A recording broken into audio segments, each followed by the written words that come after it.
guys, so this video is actually really late because it's Monday night and I definitely had clinical last week Wednesday, but better late than never.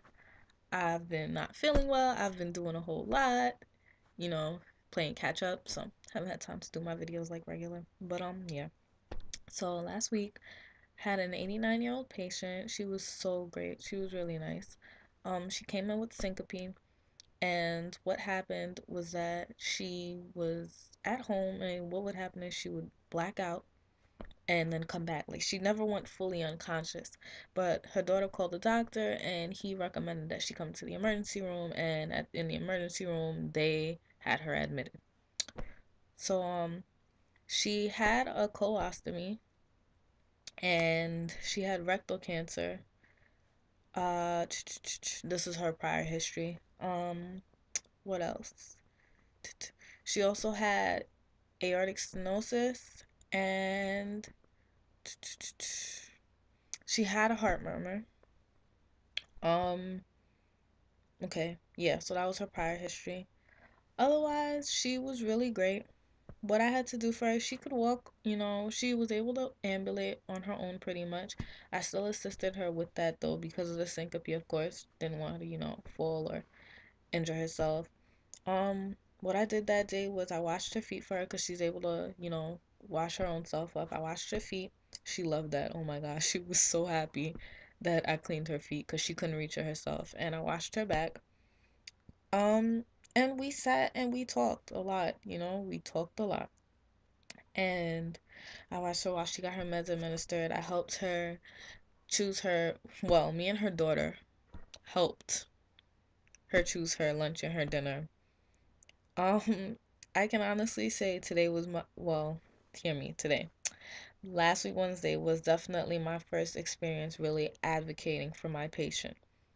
And I figured, when I'd have to advocate for my patient, it would be to a physician, another nurse maybe.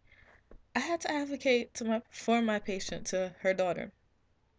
And I felt so bad because earlier that day before her daughter came to visit her, she's telling me, I don't want to go home, She's like, I don't like being here, but I don't want to go home. My daughter, she has these dogs and they jump all over me and da da da, And she's just telling me how she did not want to go home because she can't stand being in her daughter's home. This is an 89-year-old woman. When I tell you, she is up and like, I've never seen a woman her age so functional. I haven't. I mean, I've had great grandparents live to be 102, 98. Like, longevity, it does run in my family. But in the United States, you don't see that too much. It's very rare. And this lady, she goes to the YMCA every week, every day actually. She goes every day to the YMCA in her area, and she plays cards, she plays games, she hangs out with the other senior citizens, and she loves it. And she told me that's what keeps her going. That's what keeps her so young. And she really is very young, very fit. She's a little hot thing. Had her nails done, her toenails done, painted red, like she gets her nails done all the time. She has good taste in clothes, fully functioning. She takes care of herself, keeps herself together, eats right, all of that. And her daughter is like, oh, my mother's so lazy. I don't know what's wrong with her. Da, da, da, da. Because she doesn't eat as fast as she used to. Her 89-year-old mother does not eat as fast as she would like for her to, so that makes her lazy. I was like, Miss, you have to understand. I said, first of all, you're very blessed that your mother is living this long and is still as functional as she is. I said, my two grandmothers don't know who the hell I am. I didn't say it in so many words, but I said my grandmothers don't even know me. And they're 82, 83. Your mother's 89. She knows you. She can speak on her own. She has a hearing aid as well, but she doesn't even use it all the time. She doesn't need it for that much. She does crossword puzzles. She goes out. She walks up and down. Like, your mom is good. And she's looking at me. I mean, I guess I don't know if she really was so unknowledgeable to the fact that, yes, you're blessed to have a mother like this one. You know? I don't know. Because I'm talking to her and she's like, really? So it's not just that I'm like, no. I said, it's normal for her to deteriorate at this age, and she's not even deteriorating that far. The level that she's going, she's gonna be here for a while longer. Her not eating as fast as she used to is the least of your worries. Like, that's fine. If that's their biggest issue, then they're good. You get what I'm saying? I don't know. But I'm talking to her and she's choosing her mother's meals, not letting the lady have a choice at all. So I'm kind of sitting over her shoulder while she's going down the menu. So, Ma, do you want turkey or ham? Things to that extent. You'll get the turkey. Okay, you'll get this. So I'm like, would you like vegetables or, because I'm asking her herself, like, you know what you want to eat. The daughter's running down the menu. Earlier that day, she ordered her scrambled eggs and a hard boiled egg. The tray came and her mother's like, why would she order me 2 eggs? Seriously, why would you order her 2 eggs with toast and oatmeal on the side and jello and all this other stuff? It was too much. So I found myself every time she went down something on the menu, I had to kind of, cue my patient in on it. Like, so would you like this or that? You know? And I mean, her daughter loved me, don't get me wrong.